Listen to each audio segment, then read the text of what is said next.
So I do like the depth. I think they really, even though we weren't sure at the trade deadline how these pieces were going to fit, they at least elongated the amount of time between usage for basically every pitcher that they needed to.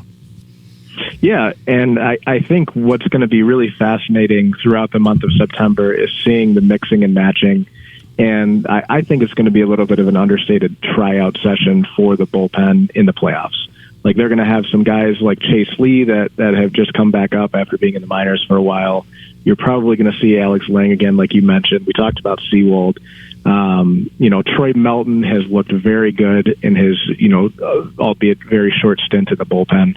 And then if you can get guys like, Brant Herter, right, or Holton, who you mentioned, who's been truly their best reliever over the last two seasons, maybe not this season, but the last two, you could make an argument he's been an MVP for the Tigers.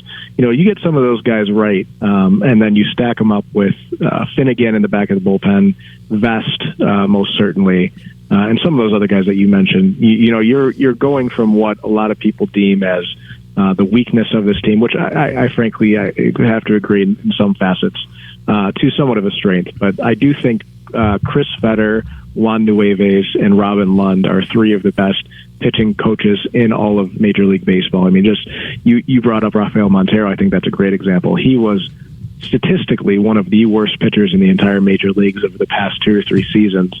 And while he hasn't been lights out since he's been here, he's certainly been serviceable. And he's a guy that can miss bats. And I know that they've tinkered a little bit with his grip and where his fingers are placed in the ball.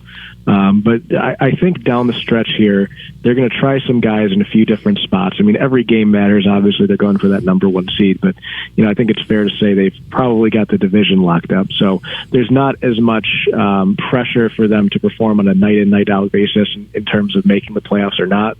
So that gives them a little bit of flexibility to try different things, maybe subtly, to see how different guys perform.